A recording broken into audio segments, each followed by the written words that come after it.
Congratulations, you are becoming member of খরচার খাতা, যেখানে তোমরা জানতে পারবে কোনো একটা প্রোডাক্টের বাস্কের মধ্যে কতগুলো প্রোডাক্ট থাকে আর সেগুলো এক একটা দাম কত হতে পারে।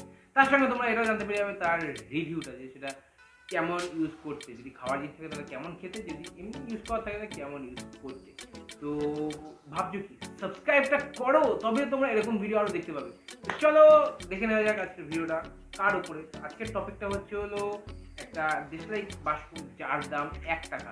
এবার আমরা এটাই দেখতে চলেছি যে এই একটা দেশলাই বাষ্পের মধ্যে কখানা দেশলাই কাঠি আমরা পাই।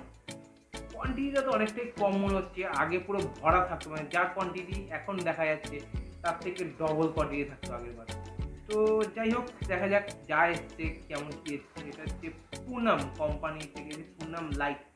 পুনাম লাইট ওই জন্যই বোধ হয় হালকা, ওই জন্যই কম দিয়েছে। আই থিঙ্ক নর্মাল পুনাম হলে হয়তো বেশি দিতে।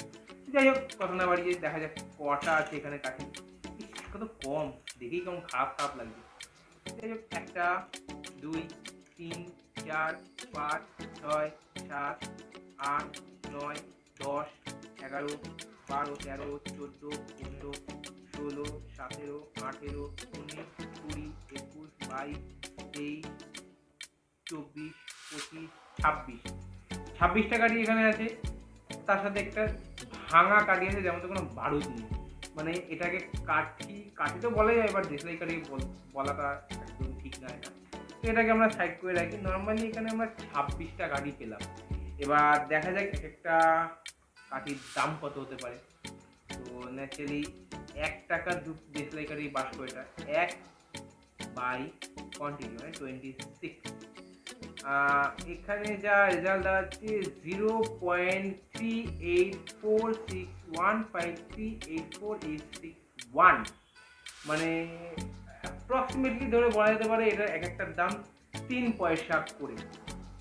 সো যা বোঝা গেল এই এক একটা দেশলাই কাঠির দাম 3 পয়সা করে, মানে এই বক্সে টোটাল 26খানা দেশলাই থাকে কাঠি, তার এক একটার দাম 3 পয়সা করে। তা এবার ভাবো, একটা 3 পয়সার জিনিস যদি চায় পুরো একটা বিল্ডিংকে আগুন ধরে দিতে পারে।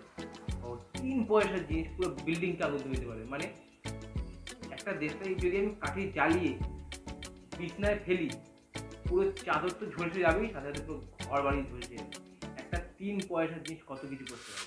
এই দাম কিন্তু আগে 1 টাকাই ছিল বাস্কের দাম, এখন সেই 1 টাকাই আছে, জাস্ট কোয়ান্টিটিটা জাস্ট কমেছে আর কিছু। এবার ও এক হিটে জ্বলে গেল, নিভেও গেল, যেহেতু সামনে এসি চলছে, গরমে করা যাবে না ভিডিও, তোমরা নিজেই জানো। ও একটা জিনিস গরম আছে না, শুকিয়ে গেছে, এই এখন হালকা হালকা গরম আছে। তো গাইস, এই ছিল, এটাকে আলাদা করে রাখি, নাহলে এটাকেও নর্মাল ভেবে ঘষে যাবো দেখি জলে আর না। এটাকে সাইড করে রাখি, এটা যেহেতু পুরানো হয়ে গেছে। এটাকেও সাইড করে রাখি, এটা কোনো দেশলাই কাঠি নেই, এটা জাস্ট কাঠি, এর মধ্যে বারো নেই।